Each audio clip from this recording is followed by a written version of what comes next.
करमाळा तालुक्यात यंदा पावसाने दांडी मारल्यामुळे खरीप हंगामातील पिके वाळू लागली असून शेतकऱ्यांचे मोठे आर्थिक नुकसान झाले आहे।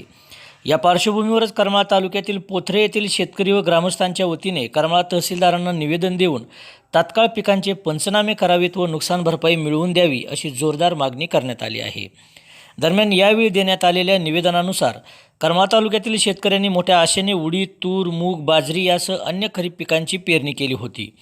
सुरुवातीला झालेल्या पावसामुळे पिकांची उगवण चांगली झाली, मात्र त्यानंतर आवश्यक तो पाऊस न झाल्यामुळे जमिनीतील ओलावा कमी झाला आहे। त्यामुळे उडीद, तूर, मूग, बाजरी यासारखी पिके पार वाळून व करपून गेली आहेत। काही ठिकाणी विहिरी व कूपनलिकांच्या पाण्याच्या पातळीत मोठी घट झाल्यामुळे पिकांना पाणी देणेही अशक्य झाले आहे।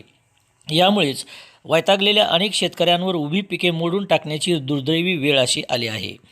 पेरणीपूर्व मशागत, बियाणे, खते, औषध फवारणी व मजुरीसाठी मोठा खर्च करूनही पिके हातातून गेल्याने शेतकरी वर्ग हवालदिल झाला आहे। एका बाजूला उत्पादनाचा खर्च वाढला असून दुसऱ्या बाजूला शेतीसाठी घेतलेले कर्ज कसे फेडायचे असा मोठा प्रश्न शेतकऱ्यांसमोर निर्माण झाला आहे।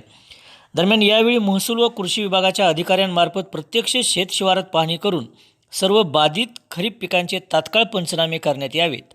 शासनाच्या नियमानुसार पात्र शेतकऱ्यांना नुकसान भरपाई व आर्थिक मदत लवकरात लवकर वितरित करण्यात यावी।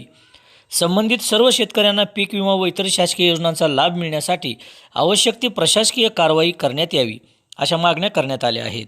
महसूल प्रशासनाने या गंभीर परिस्थितीची दखल घेऊन मागण्यांप्रमाणे त्वरित पंचनाम्याचे आदेश द्यावेत अशी अपेक्षा पोथरे येथील बळीराजाने व्यक्त केली आहे।